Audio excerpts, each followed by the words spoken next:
வேண்டிய தருணம் அப்படின்னு நினைக்கிறேன். மியூசிக் டைரக்டர் ஜுபின் அவர்களை பேச அழைக்கிறேன்.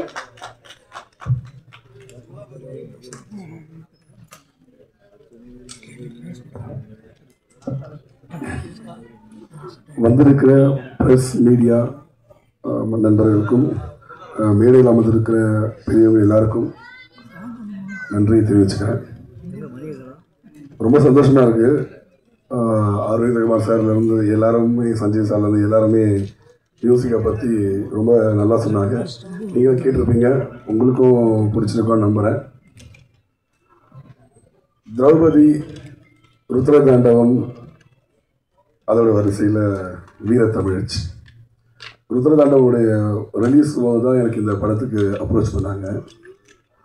முதல்ல இந்த படத்தில் எனக்கு வாய்ப்பு கிடைக்கிறதுக்கு முக்கியமான காரணம் டைரக்டர் சுரேஷ் பாரதி சார்.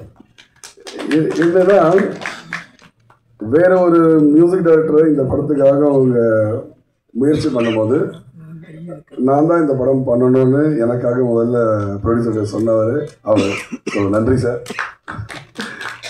ஒரு பெரிய மியூசிக் டைரக்டர் தான் அவங்க முதல்ல அதுக்கு பேசியிருந்தாங்க. அதுக்கப்புறம் தான் நான் வந்தேன்.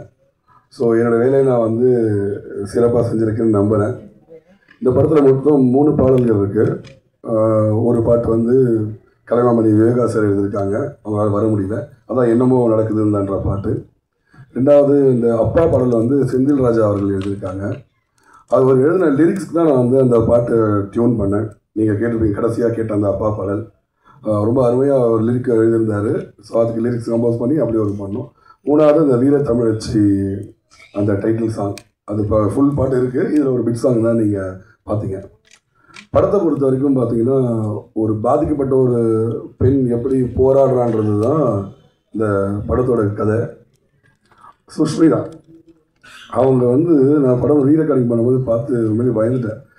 விடசில மாஸ்டர் அவங்கள தலைகீழாக தொங்க விட்டு லத்தியை வச்சு தலைகீழாக போட்டு அடித்து அவங்க ஃபைட் பண்ணுறத பார்க்கும்போது ஒரு அப்போ விஜயசாந்தி மேடம் பார்த்த மாதிரி சுஷ்மிதா அப்படி பண்ணியிருந்தாங்க.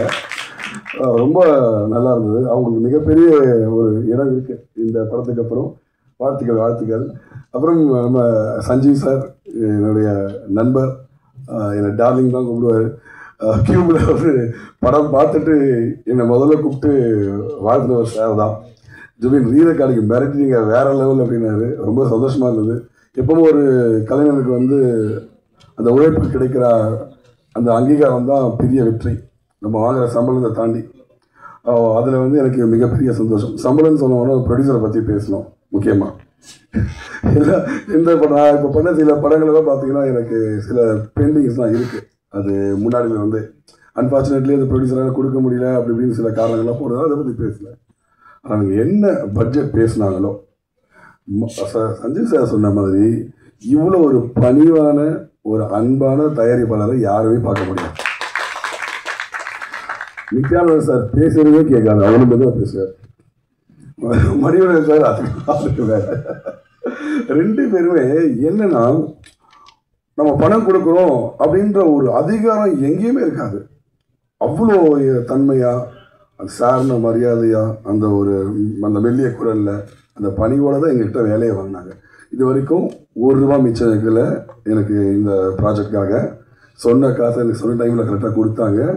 இன்னும் ஒரு பாடலுக்கு அதிகமாக வேலை செய்யணும், பணம் தேவைப்படுதுனால என்ன தேவையோ அதை சரியாக செஞ்சு கொடுத்தாங்க. ரொம்ப நன்றி சார். ரொம்ப சந்தோஷம். இப்படிப்பட்ட ஒரு தயாரிப்பாளர் தலைமை சினிமாவுக்கு இருக்குது. தயவுசெய்து இந்த படத்தோடு நீங்கள் நிற்கக்கூடாது. இதுக்கப்புறம் நீங்கள் கண்டிப்பாக நல்ல படங்கள் பண்ணணும். ஆமாம், ஏன்னா இப்போ சுரேஷ் பாரதி சார் மாதிரி ஒரு நல்ல ஒரு இயக்குனரை நீங்கள் அறிமுகப்படுத்துற மாதிரி சினிமாவில் வாய்ப்பு தேடி அலைகிற நிறைய இயக்குநர்கள் இருக்காங்க. கண்டிப்பாக எல்லாருமே நம்பரை கொடுப்பேன். நீங்கள் வாய்ப்பை கொடுக்கணும். அப்புறம் நிக்கில் சாருக்கு நான் ஸ்பெஷல் தேங்க்ஸ் சொல்லிக்கிறேன்.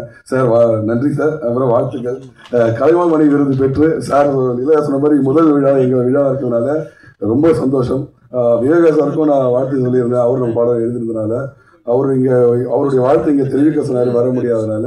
ஸோ அவர் சார்பாக நான் நன்றி சொல்லிக்கிறேன். ஸோ இந்த படம் வீரத்தமிழ்ச்சி மிகப்பெரிய வெற்றி அடையணும். இந்த படத்துக்கு பத்திரிகை நண்பர்களும் மீடியா எல்லாரும் நீங்கள் பெரிய சப்போர்ட் கொடுக்கணும்.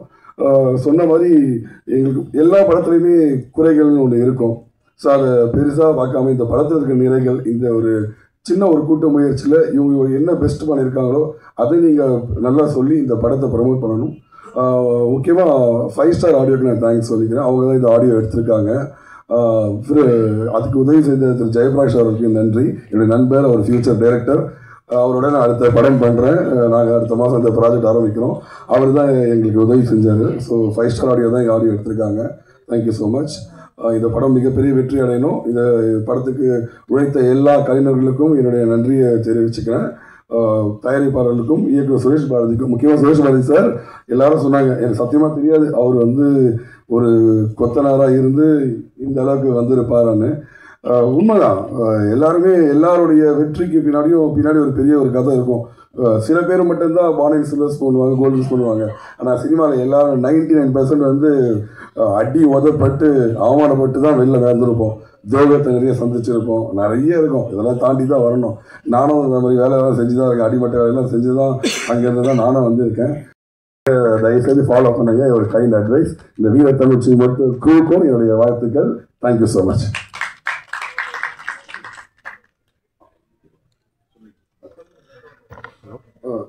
இந்த படத்துல நான் அப்பா பாட்டு கேட்டீங்க இல்லையா, அந்த பாடல் எழுதியவர் வந்து செந்தில்ராஜ் அவர்கள். இவர் இந்த படத்துல பாடலாசிரியர் மட்டும் இல்ல, உதவி இயக்குனர் வேலை செஞ்சிருக்காரு. மிக சிறந்த மனிதர். அவருக்கு